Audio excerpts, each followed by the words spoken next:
Charlotte Smith miraba con tristeza las maletas en su sala, llenas de sus cosas personales, mientras se secaba una lágrima. Aquí estamos, pensaba. He vivido la mejor parte de mi vida en esta casa, y ahora, en el otoño de mis días, tengo que dejarla y enfrentar lo desconocido, reflexionaba la señora, con un sentimiento de amargura.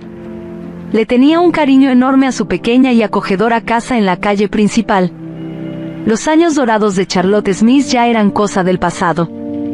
Gracias a su esfuerzo y dedicación, ocupó varios puestos importantes en empresas de la ciudad. Parecía que todo el mundo en la ciudad conocía a la señora Smith y nunca perdían la oportunidad de mostrarle su admiración y respeto cuando podían. El esposo de la señora Smith falleció hace 8 años, y desde entonces vivía sola. Su matrimonio con Henry duró casi 4 décadas. Juntos, criaron a 2 hijos, Roxy y Peter, que se llevaban apenas un año de diferencia y dejaron el hogar en cuanto cumplieron 18 años. Los 2 eran jóvenes, seducidos por la libertad y por un estilo de vida que sus padres no podían ofrecerles. Con el tiempo, Roxy y Peter se estabilizaron e incluso formaron sus propias familias. Ni la edad de los hijos ni el hecho de que estuvieran casados cambiaron su actitud consumista hacia la vida. Alegando estar siempre ocupados, Roxy y Peter hacían visitas extremadamente raras a sus padres, quienes ya no eran jóvenes y enfrentaban varios problemas y enfermedades crónicas. La última vez que Charlotte vio a sus hijos fue en el funeral de su padre. La participación de Peter y Roxy en la vida de su madre anciana se limitaba prácticamente a breves llamadas telefónicas. Pero, hace un mes, la actitud de los hijos hacia Charlotte Smith cambió drásticamente. Roxy fue a visitar a su madre personalmente y hasta llevó algunas compras y medicinas. Observando a su hija atentamente, la señora Smith se dio cuenta inmediatamente de que se avecinaba una conversación seria. «Oye, mamá», empezó Roxy, «Peter y yo, bueno, estamos pasando por algunas dificultades financieras y necesitamos que vendas la casa», dijo ella con calma. Al escuchar las palabras de su hija, la cabeza de Charlotte daba vueltas y se le secó la boca. «¿Pero dónde voy a vivir, mi hija?», preguntó la mujer, nerviosa. Como respuesta, Roxy murmuró algo vago sobre arreglarlo con Peter. Charlotte Smith pidió tiempo para pensar, pero en el fondo ya había tomado su decisión. Quería despedirse de la casa que albergaba tantos recuerdos preciados. Charlotte también planeaba informar a su vecina y gran amiga, April Douglas, sobre el cambio. Aunque April ya tenía su propia familia, se sintió profundamente afectada por la mudanza de la señora mayor. «No se nos olvide, señora Smith, y venga a visitarnos», le dijo April al despedirse, abrazando a la anciana con mucho cariño. Encontraron rápidamente a un comprador para la casa de la señora Smith. Esto fue, en parte, porque pusieron el precio bastante por debajo del valor de mercado. «Creo que Roxy y Peter realmente necesitan el dinero para haber vendido la casa tan rápido», pensó la señora, con tristeza. A pesar de que todas las cosas de Charlotte cabían en 3 maletas, Roxy solo le permitió llevar una. «Mamá, no traigas todo ese cachivache. Mi casa es muy chiquita y a Dylan no le va a gustar». «Él es de mecha corta», le dijo Roxy, con un tono que no admitía réplica. Con lágrimas en los ojos, Charlotte decidió llevar solo la maleta que contenía fotos antiguas, que retrataban toda su vida.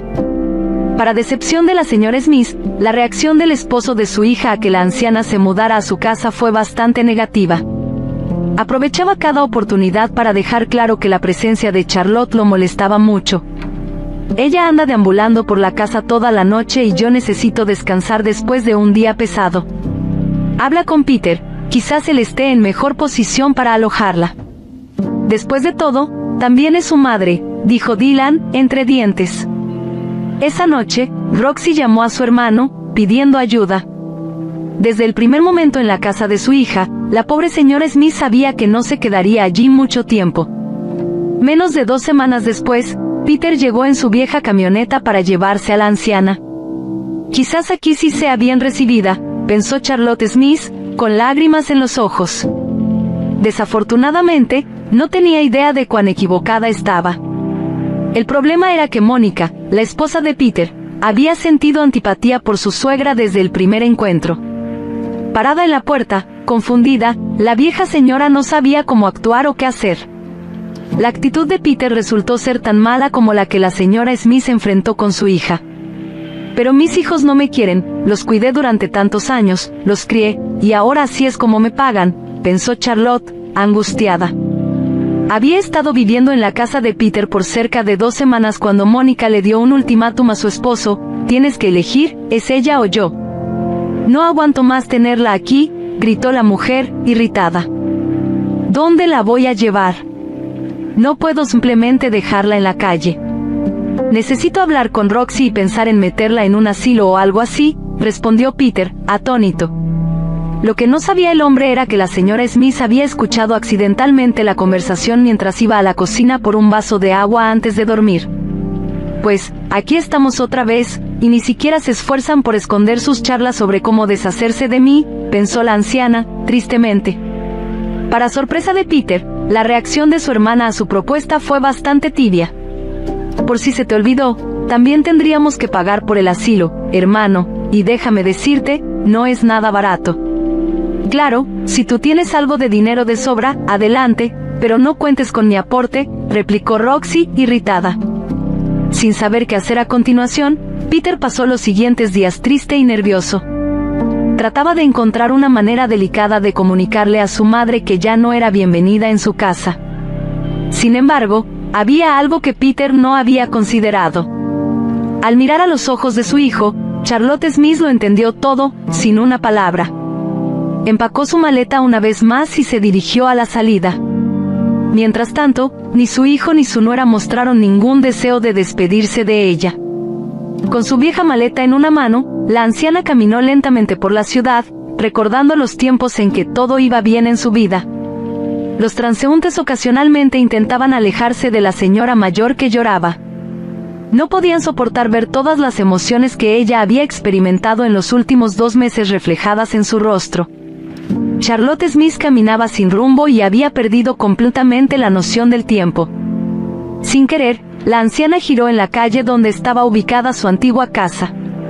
La señora Smith se quedó impactada al ver que la residencia había sido demolida por el nuevo propietario, quien planeaba construir una mansión de lujo en el lugar. Ahora, donde antes estaba su hogar, solo había un terreno baldío rodeado por una cinta y un aviso de construcción en proceso. Sentada en un banco bajo la sombra de un viejo olmo, Charlotte cerró los ojos y comenzó a llorar nuevamente. Parecía que las lágrimas ayudaban a aliviar el dolor interno que atormentaba su alma. La vieja señora fue sacada de sus pensamientos tristes por la voz agradable de una mujer, que le sonaba muy familiar. Charlotte levantó la vista y vio el rostro preocupado de su vecina, April Douglas. S.R.A. Smith, ¿cuánto tiempo? ¿Por qué está llorando?, preguntó la mujer. La anciana apenas podía dar una respuesta coherente a una pregunta tan dolorosa. Su corazón latía fuerte por el dolor causado por sus hijos y por el trato cruel que había recibido. Pero, a pesar de la vergüenza, Charlotte Smith le contó a su vecina sobre su problema. Al escuchar la historia de la anciana, April frunció el ceño y luego dijo: «Vámonos a mi casa, señora. Mi esposo y yo somos huérfanos y nuestros hijos nunca han tenido una abuela. Creo que Kevin y Isen estarán muy contentos de verla». Charlotte pensó inicialmente que había entendido mal a la joven mujer y que todo lo que acababa de pasar era solo un fragmento de su imaginación. Sin embargo, al mirar a los ojos de April, la señora Smith se dio cuenta de que hablaba en serio. En la casa de su vecina, Charlotte fue recibida con mucho cariño y rodeada de una atención que solo podía imaginar en sueños. Los traviesos Isen y Kevin escuchaban fascinados las historias para dormir contadas por la señora Smith. Incluso la propia April, que creció en un orfanato, disfrutaba conversar sobre la vida con una mujer que tenía edad para ser su madre. Además, a Robert Douglas, el esposo de April, no le importó en lo más mínimo tener una persona más en casa. En la familia de April, Charlotte se sintió de nuevo como una mujer que podía pasar horas en la cocina preparando algo rico para su familia. Como el pueblo era pequeño, la noticia de que su madre se había mudado a casa de la vecina llegó rápido a los oídos de Roxy y Peter. ¿Cómo llegamos a esto? Nuestra madre está avergonzándonos viviendo con la vecina, dijo Roxy, enojada, a su hermano. Pero Peter miraba al suelo, abrumado por un profundo sentimiento de culpa por lo ocurrido. Lo cierto es que Peter había hablado recientemente con April Douglas, quien lo criticó severamente por sus acciones. Sin embargo, a pesar de sentirse atormentado por la culpa, Peter todavía no había hecho nada para ayudar a su propia madre. Al final, se reducía al hecho de que Peter había sacrificado sus valores y renegado de su madre. Sin embargo, la justicia prevaleció cuando Charlotte Smith redactó su testamento. April recibiría una suma sustancial de dinero que estaba secretamente guardada en la cuenta bancaria de la anciana, de la cual sus hijos no sabían nada. Charlotte y Henry Smith hicieron ese depósito hace más de 30 años, pensando en el futuro de sus hijos. Nadie más que la señora Smith y su difunto esposo sabían de la existencia de esa cuenta bancaria. Con el tiempo, gracias a los intereses, el depósito se convirtió en una suma considerable, que la anciana dejó para la familia que la acogió. «No necesitamos su dinero, señora Smith, solo siga viviendo, por favor», dijo April con lágrimas en los ojos. Charlotte respondió con una sonrisa enigmática y se dirigió a la cocina para preparar panqueques para Kevin y Ethan, que ahora eran como sus nietos. Sonriendo feliz, la anciana simplemente hacía lo que amaba y se negaba a pensar en algo malo. Ahora que Charlotte tenía una nueva familia, sentimientos de tristeza o traición, que la rodearon por la avaricia de sus hijos que la abandonaron en las calles, ya no serían parte de su vida.